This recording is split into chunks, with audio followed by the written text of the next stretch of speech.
E olha só, se você ficou triste que a corrida de ontem foi a mimir, então se prepara para a sequência de melatonina que vem por aí. Próxima etapa é o GP da Espanha e depois o GP de Mônaco. Então já vai se preparando para acordar cedo à toa, ou então torce bastante para ver alguma coisa diferente acontecer. Porque depender do Nicolas Latifi e no muro não tá dando mais. O homem agora aprendeu que o certo é ficar na pista, eu acho, né? Se alguém falasse para mim, no dia que eu gravei esse vídeo aí, que as corridas da Espanha e de Mônaco não seriam totalmente a mimir, eu pediria para que ela parasse de usar essas substâncias entorpecentes. Mas acabou que ontem nós novamente tivemos a surpresa de um GP mais movimentado do que o normal. Agora, o que não é surpresa para ninguém é que se tem Fórmula 1 domingo, vai ter a salvação da sua segunda-feira com o nosso resumo multiplicado.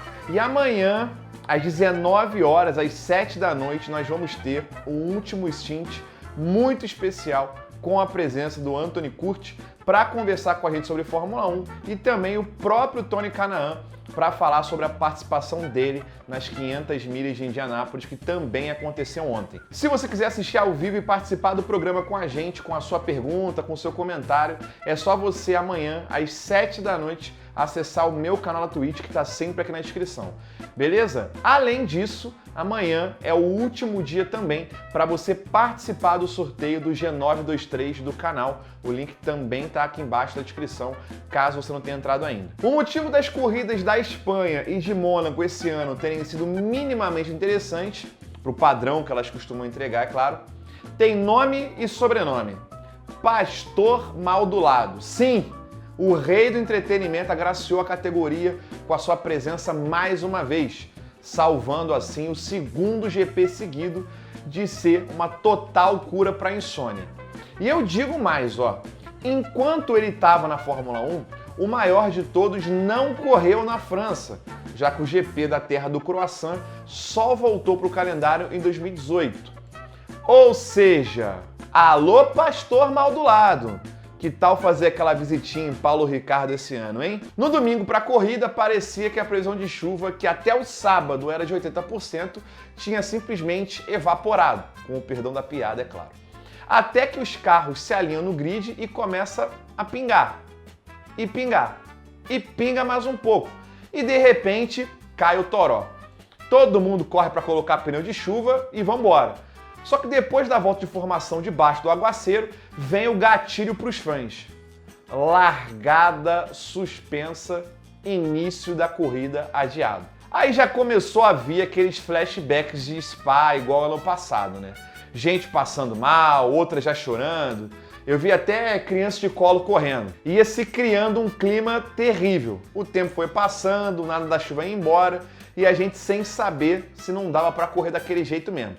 Até que, eventualmente, graças a Deus, a chuva deu uma bela acalmada, a água também deu uma escoada e vai ter corrida. Só que ainda é Mônaco, então a gente não sabe se isso necessariamente é bom ou ruim. E aí, eis que no caminho para o grid, antes da corrida começar, Nicolas Latifi dá um sinal pra gente que ele ainda merece continuar na Fórmula 1. E ele vai de encontro novamente ao seu melhor amigo, que ele já não via fazia algum tempo, o muro. Não ocasionou nada de especial na corrida, mas foi pelo menos um aviso claro pra gente que ele ainda pode sim trazer o entretenimento que se espera dele. Com a corrida iniciada, obviamente, ninguém passava ninguém. Não só porque é Mônaco, mas também porque estava tudo molhado ainda, né? O que deixa ainda pior. Alguns pilotos decidiram já parar bem no início e colocar pneus intermediários, mas aparentemente só estava funcionando mesmo para o Pierre Gasly, que passou o Goiano Zhou e depois o Ricardão. O impossível estava acontecendo diante dos nossos olhos. Ultrapassagens em Mônaco, e que não eram nos boxes. A pista foi melhorando e é aí que começa a confusão para valer. Primeiro a Red Bull para o Chico Pires para colocar os pneus intermediários. A Ferrari tenta fazer o mesmo com o Comic Sainz, só que ele diz que não concorda, que o certo seria mudar o pneu só quando já fosse para o pneu de pista seca. Assim, ele fica na pista. Mas se com o espanhol a Ferrari mudou de ideia, com o Charlinho o plano inicial se mantém e ele vai para os intermediários. Só que já nessa parada, além dele perder a posição para o próprio companheiro que não parou, é claro, né? ele também perde a posição para o Chico Pires, que era o terceiro e estava atrás dele, né? Se você acha que não dá para piorar, fica tranquilo que estratégia ruim é com a Ferrari mesmo. Apenas 2 voltas depois, eles chamam o Comic Science para colocar os pneus de pista seca. Só que eles chamam também o Charlinho nessa mesma volta. O engenheiro depois ainda grita no rádio para ele ficar na pista, mas aí já é tarde demais. O Charlinho já está nos boxes e perde tempo na parada esperando o companheiro na frente.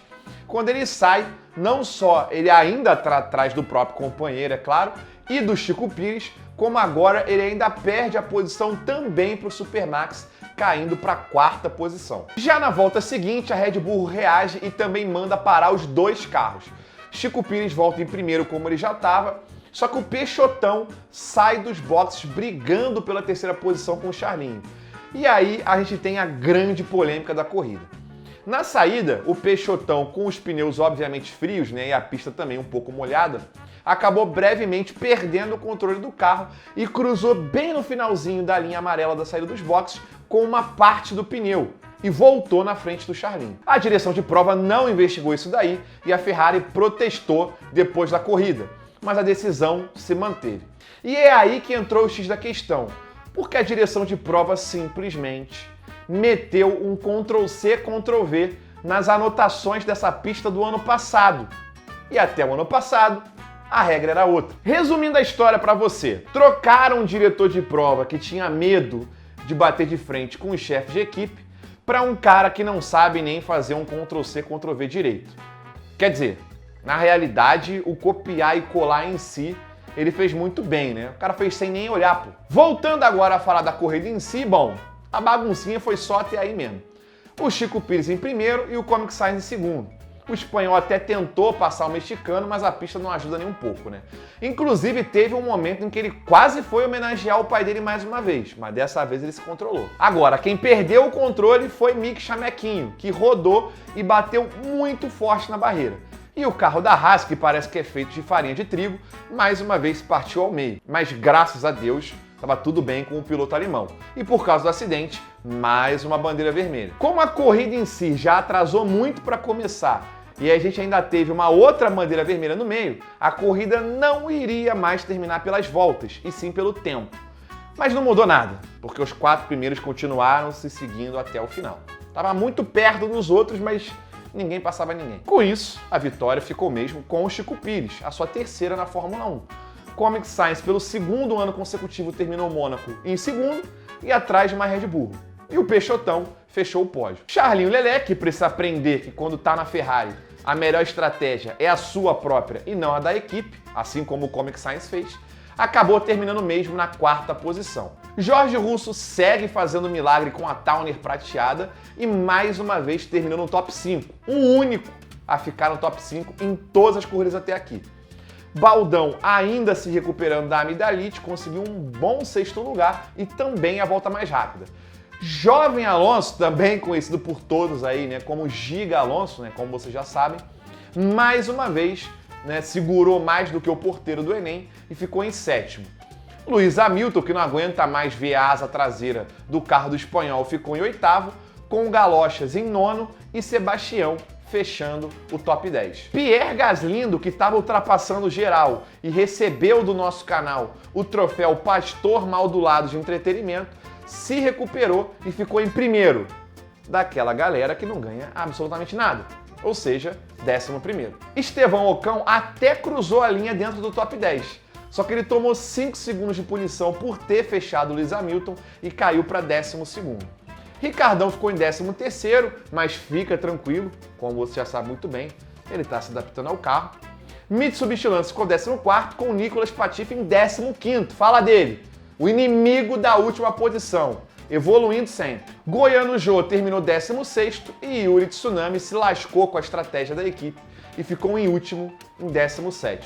Alexandre Albão, Chamequinho e Magnussen não terminaram a prova. E foi isso. A Fórmula 1 volta daqui a 2 semaninhas para o sempre caótico GP de Baku. Inclusive tem um resumo ludibriado retrô do GP de Baku de 2017 aqui no canal. Depois você dá uma olhadinha para poder assistir também. Ou clica no card que vai estar aqui em algum canto. E lembrando, é claro, que se você curtiu esse vídeo, não esquece de deixar o gostei e de se inscrever aqui no canal para não perder os próximos vídeos. beleza? Um abração, valeu e fui!